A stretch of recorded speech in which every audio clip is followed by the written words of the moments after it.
dear beloved, Boss Mike, Cervera.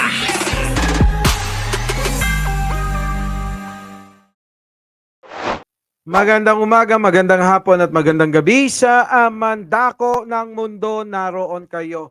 Siyempre, magandang buhay na rin para sa ating lahat. Eto na nga mga kababayan, nagkaroon ng sunog. Naku, mag-iingat kayo ha. Yung mga kababayan natin dito sa Pilipinas, mag-iingat po kayo. Kasi, alam nyo, sa sobrang ngayon, init ng panahon, talagang no, nakakasunog. Ayun, nasunog. Nasunog yung 19 na sasakyan diyan sa NAIA Terminal 3, mga kababayan. O, asahan nyo na, yung iba dyan, gagawin na naman na issue. Dahil sasabihin nila, malamang, kapabayaan na naman ng Pangulo. 'Di ba? Lagi naman gano'n pagka may nangyayaring kung ano-ano sa bansa, isisisi kay Pangulong Bongbong Marcos o kaya kay First Lady. Grabe 'no? Eto tingnan niyo. Yan. Panoorin niyo. Terminal 3. Tingnan natin. Grabe. Tingnan natin guys kung ano yung masusunog. Ayan. Sorry. Ang dami oh. Ay! Naku, na-traffic yung bumbero. Ay, yung ating mga doon, yung ating mga... Grabe no? Kasi sa sobrang init ng panahon. 'Di ba? Panoorin niyo. So, ayan ito ito nangyayari dito sa terminal. Teka na. Wala, nasunog na rin yung pulo. Ay, naku. Grabe Oo, wala. Sunog na rin. Ay, naku, makaano na rin yun, no? Nagkagulo na yung mga tao, mga kababayan, ha? Kita nyo, no? Talagang Anyway, mga kababayan, eto, tingnan nyo, panoorin ninyo yung nangyari, no? Nakakalungkot, ha, mga kababayan. So, wag na kayong magtaka, ha? Sa mga ilan dyan, nagagawin na namang issue itong pagkakasunog ng mga sasakyan, ha? 19 na sasakyan ang natupok ng apoy dyan. Oo, ha? Naku, makaano na rin yun, no? No! Nandun pa rin na yun. Sila, Oo, ang dami. Oh my God. Ito, Ay! Kasi yan, gasolina yan So mainit na. Grabe, no?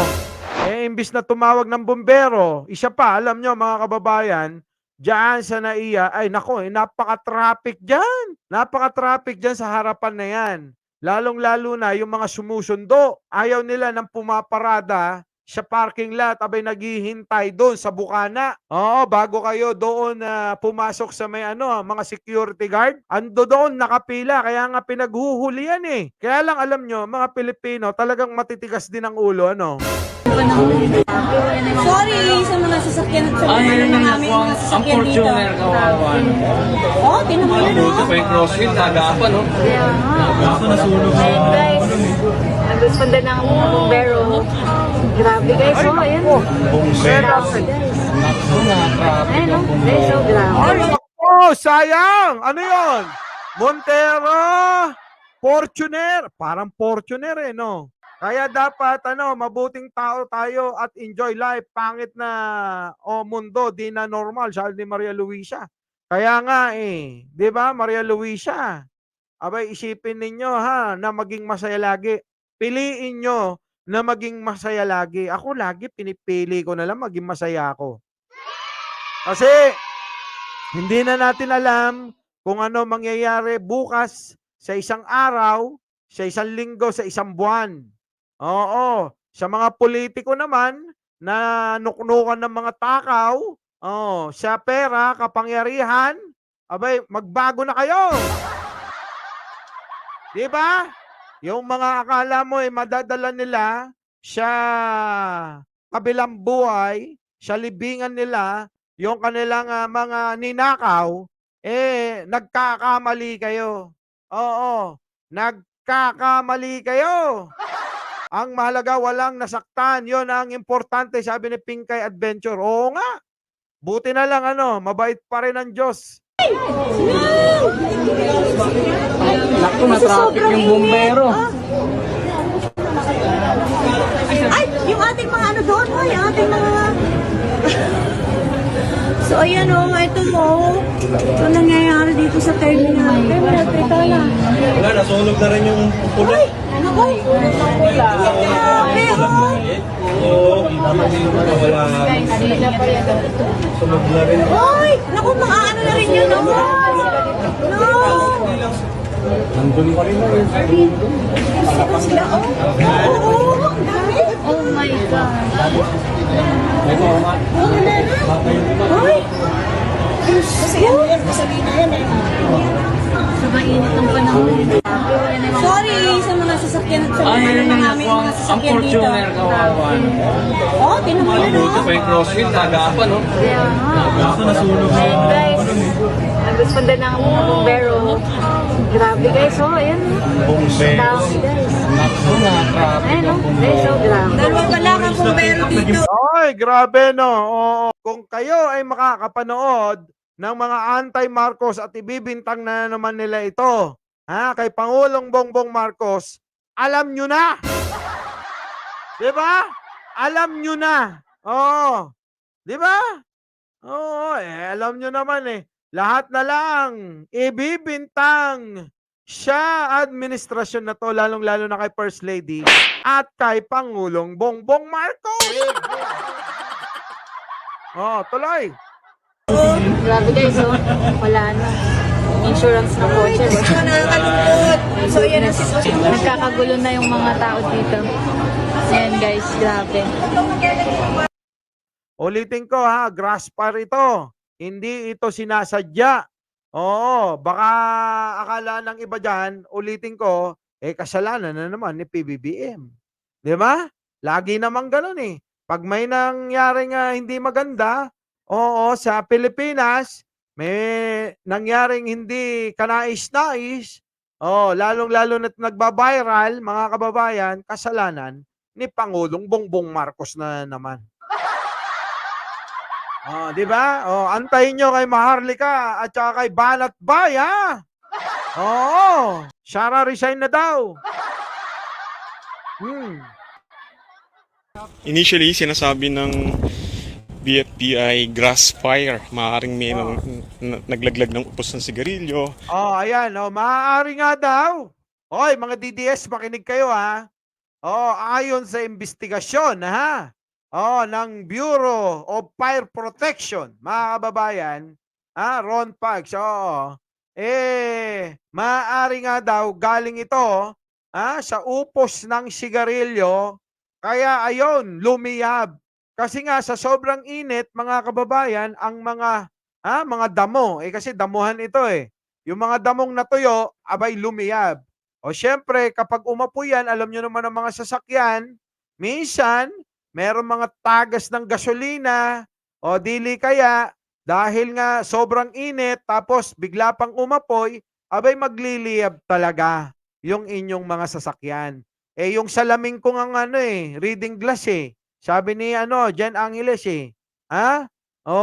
biglang pumitik dahil sa sobrang init na iwan ko sa dashboard ng sasakyan. 'Di ba? Mga DDS, magbigti na lang kayo, sabi dito ni Patrick Lopez. Na naging cause ng grass fire kasi makita naman ninyo, tuyo na yung grass dito, or maaaring meron din nag-spark na sasakyan na may naiwan ng mga lighter or alcohol item na pwedeng mag-spark dito sa loob ng sasakyan kaya sumabog. Bigla na lang umapoy at Nakita nyo yung mga pwedeng maging dahilan daw di umano, kaya nagkaroon ng pagkakaroon ng mga sunog. Janelle Damason, andiyan na rin. Shout out po. Baby Unite. Super sexy yan si Jen. Baby, pakita mo yung sexyan mo. Si Laila Collins, Alam mo naman yung kaibigan ko na yan. Sige, tuloy. umalat, nadama yung mga katabing nakapark na sasakyan. May mga kalahati lang ang damage pero karamihan ay talagang total damage na, hindi na mapapakinabangan. Sabi Oo. naman nila may mga insurance naman daw ito pero sa klase ng ng pagkakasunog ito. Eh, kahit pa. Eh, biruin mo, paano kung pag-iisa lang, no? Roy Ibay, no? Oo, good morning po. Paano kung iisa lang yung sasakyan mo? Oh, pati ang ano, sinisi kay PBM yung sunog. Eh, yun na nga. Kita niyo yung mga tupok na ano. Ayan, oh. Sige, sige. Pakita natin. Picture lang. Ayan, oh, mga boss, oh. Oh, kita niyo yung likuran, oh. Daming nasunog, mga kababayan, oh. Oh, 'di ba? Grabe. Oh. Malupit. Malupit yung nangyari din, ano. Kawawa naman yung may mga may-ari ng sasakyan. O, eh, yung iba diyan, eh, baka mamaya, eh, nirentahan lang. Oh, na galing sa probinsya. O yan ang tinan mo 'no, ang laki ng problema. Oo, 'di ba? Hmm. Tapos wala na.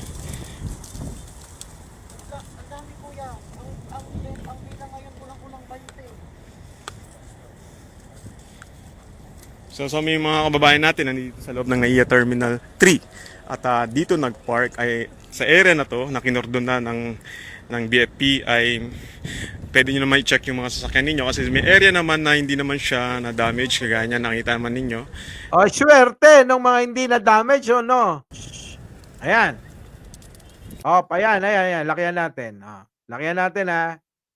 Boss Mike, naniniwala ako na beam ng ISS yan.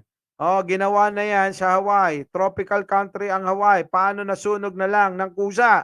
Tama, mga DD shit na yan, sunugin na din. O, kita nyo? Oh, naku, Diyos ko po. Kita nyo ha? Yan oh, daming sasakyan na sunog talaga. O, dito. O. Ayan oh, mga boss oh. Kita nyo?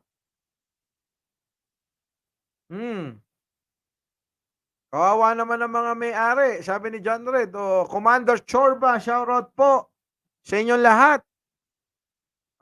Tama nga, Didi. Sabi ni Boss Missy, oh. Boss Mike, si ano, Grassfire nga. Pali kita nyo? Ayan, Oh. Ayan, oh, yung mga ano, yung mga yan, likuran lang yung nasunog. Kita nyo, dami, no? Grabe. Iyan, oh. Grabe. Kawawa naman. Ano ang interview dito? Ano interview dito? Panoorin nga natin. Dali. Meron po bang injured kanina doon sa sunog? Meron po bang na-injured? Wala naman pong na-report na... Wala naman po, wala daw po. Opo. Kasi karamihan wala naman. Doon sa naturang sunog kanina. At mabilis din naman na dumating yung mga Buti na lang, mabilis dumating, no, yung mga bumbero, no? Oo. Kita nyo?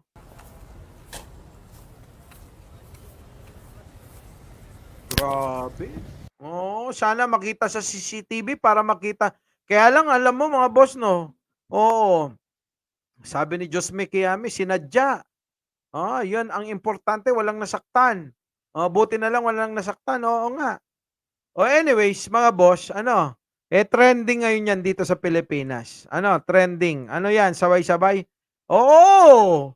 Bigla nga kumalat, nagkasunod-sunod. Laila Collins, kawawa, pag walang ano, insurance, yun na nga. Eto na, tama si ano, no, si Busabos. Eto yan. Kasi kapag ka ikaw may insurance, mga boss, pwede yan i-claim. Depende na yan kung ano kung anong klaseng insurance. Kung kasama yung acts of God na tinatawag nila sa insurance nyo. Kasi nauso yung acts of God na dapat kinukuha ninyo kapag kayong lugar nyo ay bahain. Lalong-lalo na nung nagkaroon ng undoy, ang daming sasakyan ang nalubog sa baha. Kaya hangga't maaari, yung mga may-ari tulad ko, ilan sasakyan ko eh. 'Di ba? Hindi sausaw ano, hindi na rin natin malaman kung ano yung iba diyan yung mga lumang sasakyan kung naka-TPL na lang o comprehensive pa. Kami lahat kasi laging dumadaan sa kalsada yung mga sasakyan namin eh. kailangan naka-insurance talaga, comprehensive. Oo, hindi pa pwede. Joselito Pascual, sunugin na din ang mga DD-shit. Oo, sa impyerno.